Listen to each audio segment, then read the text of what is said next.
The rapid growth in the use of biometric technology for identification. Biometrics are increasingly deployed all around the world and are increasingly used in digital legal identification systems. These systems use this highly personal information from the moment an individual enrolls and every subsequent time that person needs to be authenticated. These technologies are promoted by governments, multilateral institutions, and private companies alike as a catch-all solution for legal identification, which can tackle complex issues such as distribution of benefits, identity fraud, and more. However, processing biometric data poses such severe human rights risks that its use should always be carefully considered. In some cases, its use might cause such great damage that it should be forbidden entirely. Biometric data are used in legal ID systems to predict someone's legal identity. Any biometric data can be used as long as it meets four basic requirements. First, that it can be measured, which is called collectability. Second, that it relates to a characteristic that all people have, which is called universality. Third, that it relates to a characteristic that is distinctive in every person, which is called uniqueness. And fourth, that it relates to a permanent attribute, which is called permanence. Biometric data which does not currently meet those requirements are known as soft biometrics, and governments still use them in digital ID systems together with the type described above as part of multimodal biometric systems. It is important to note that the fast rate of technological advancement means that biometrics previously classified as soft can quickly achieve the level of distinctiveness necessary for use in legal ID systems.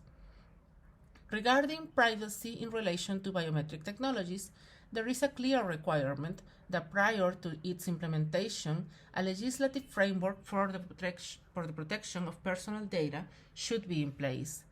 The absence of such a framework has a social and ethical impact on individual freedoms.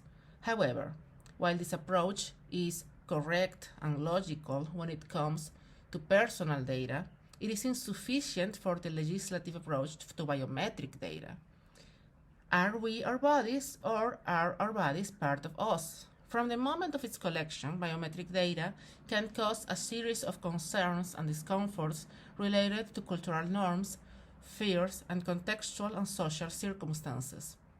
In certain cultures of religions, the processes of collecting fingerprints or the iris of the eye can be invasive, uncomfortable, or humiliating.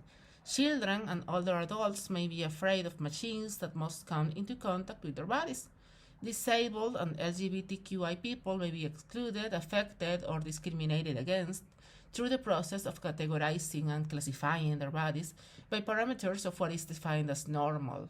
On the other hand, although the implementation of biometric technologies on a collective scale is usually presented as a tool to increase security and trust in relationships with power structures, it tends to generate the opposite effect in the groups under surveillance, causing fear and distrust in institutions, potentially disabling civic participation from entire segments of the population.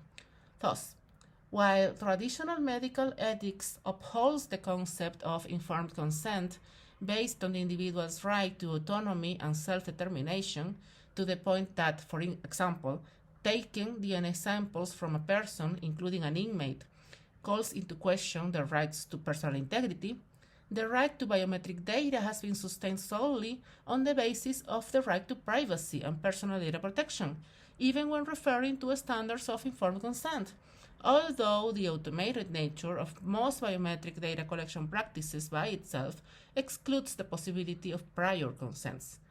In this sense, the act of capturing a fingerprint or a face is not considered a violation of personal integrity, despite the fact that it implies a clear affectation of control over one's own body.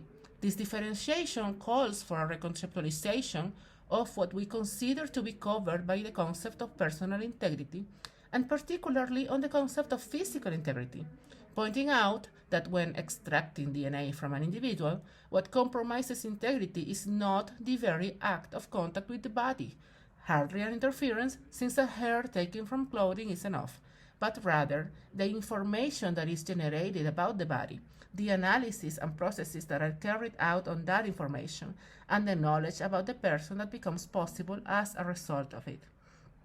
Claiming that the use of data extracted from the body only affects the information and not the body itself denies the inextricable relationship between those pieces of information and the dignity of the body to which they refer, therefore understanding biometric data to the same extent and meaning as personal data, such as an individual address or telephone number, denies the central importance of corporeality in terms of individual identity.